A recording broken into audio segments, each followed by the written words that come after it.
खबर लखनऊ से है। मनी लॉन्ड्रिंग एक्ट के तहत ईडी ने तुलसियानी बिल्डर की जांच शुरू कर दी है। बिल्डर पर पंजाब नेशनल बैंक के कर्ज की रकम हड़पने का आरोप है। कई निवेशकों की भी रकम हड़पने का तुलसियानी बिल्डर पर आरोप है। जाली दस्तावेजों से पीएनबी से 4 करोड़ 63 लाख रुपए का लोन लेने का भी मामला दर्ज किया गया है। तुलसियानी ग्रुप के डायरेक्टर महेश तुलसियानी, अनिल कुमार तुलसियानी समेत कई निवेशकों पर हजरतगंज में केस दर्ज हुआ था। बैंक और निवेशकों के करीब 30 करोड़ रुपए हड़पने का तुलसियानी ग्रुप पर यह आरोप है। शाहरुख खान की पत्नी गौरी खान तुलसियानी ग्रुप की ब्रांड एम्बेसडर भी रह चुकी है। तो ईडी ने जांच शुरू की है पीएनबी की। अगर आपको बात करें किस तरीके से जालसाजी देखने को मिला है,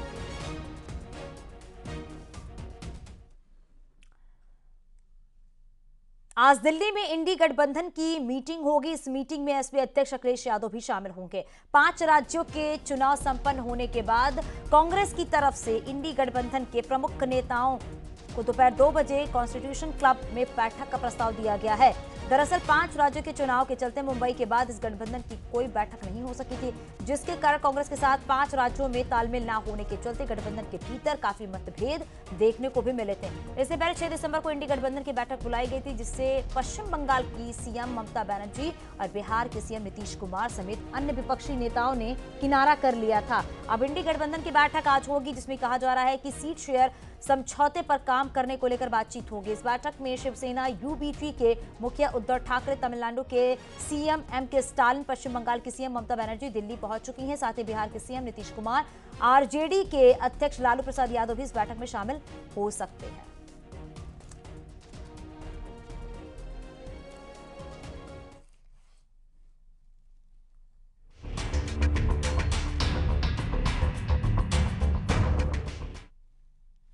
इलाहाबाद हाईकोर्ट ज्ञानवापी विवाद से जुड़ी 5 याचिकाओं पर आज फैसला कोर्ट सुना सकता है। हाईकोर्ट ने 8 दिसंबर को फैसला रिजर्व किया था। सुबह 10 बजे के बाद इलाहाबाद हाईकोर्ट 5 याचिकाओं पर फैसला सुना सकता है। इनमें से 3 याचिकाएं 1991 में वाराणसी की अदालत में दाखिल किए गए केस की पोषणीयता से जुड़ी हुई है, जबकि 2 अर्जियां जो हैं एएसआई के सर्वेक्षण आदेश के खिलाफ है। 1991 के मुकदमे में विवादित परिसर हिंदुओं को सौंपे जाने और वहां पर पूजा अर्चना की इजाजत दिए जाने की मांग की गई थी। ये मुकदमा 1991 में वाराणसी की अदालत में दाखिल किया गया था। हाईकोर्ट को यही फैसला करना है कि वाराणसी की अदालत इस केस को सुन सकती है या फिर नहीं। 3 बार जजमेंट रिजर्व करने के बाद अदालत ने फिर से अर्जियों पर सुनवाई कर फैसला सुरक्षित रखा है। अदालत में यूपी सुन्नी सेंट्रल वक्फ बोर्ड, अंजुमन मस्जिद कमेटी और हिंदू पक्ष की ओर से दलीलें पेश की गई थी।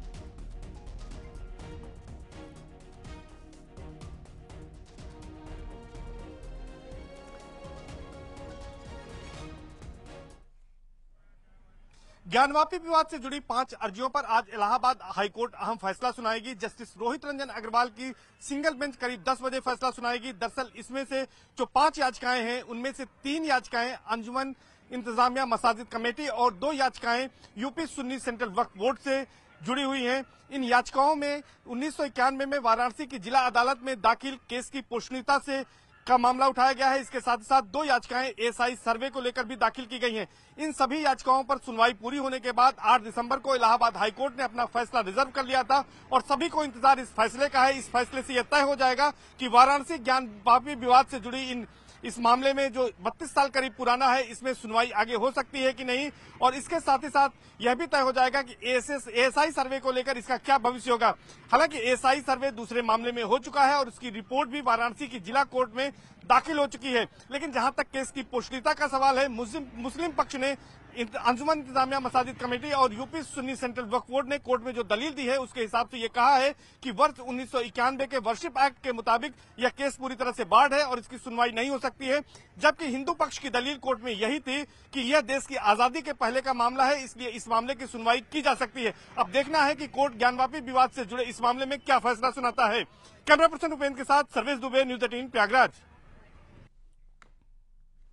आगरा में जामा मस्जिद की सीढ़ियों के नीचे मथुरा के केशव देव की प्रतिमा विग्रह दबे होने के मामले में आज डिस्ट्रिक्ट कोर्ट में सुनवाई होगी। श्री कृष्ण जन्मभूमि संरक्षित सेवा ट्रस्ट की ओर से याचिका दायर की गई है। आज अदालत सर्वे अमीन पर फैसला सुना सकती है। आपको बता दें कि कृष्ण जन्मभूमि संरक्षण ट्रस्ट की अपील पर हाईकोर्ट ने 6 महीने के अंदर मामले के निपटारे के आदेश दिए हैं।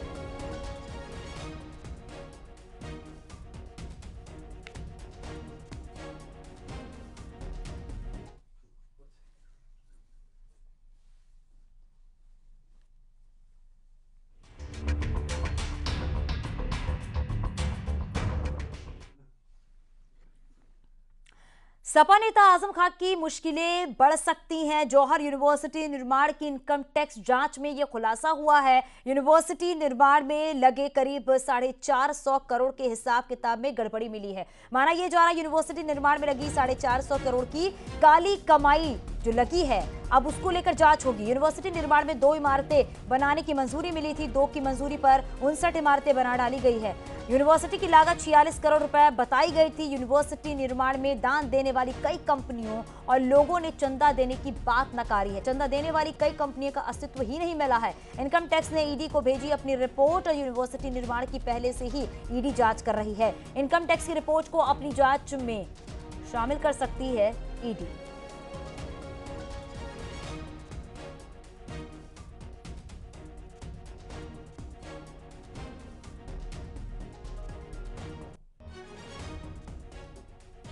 तो जौहर यूनिवर्सिटी से जुड़ी ये बड़ी खबर है। देखिए, करीब 450 करोड़ के हिसाब में गड़बड़ी मिली है और लगातार इनकम टैक्स ने ईडी की अगर बात करें तो ईडी को जांच रिपोर्ट भेज दी है। यानी कि मुश्किलें लगातार आजम खां की बढ़ते हुई नजर आ रही हैं।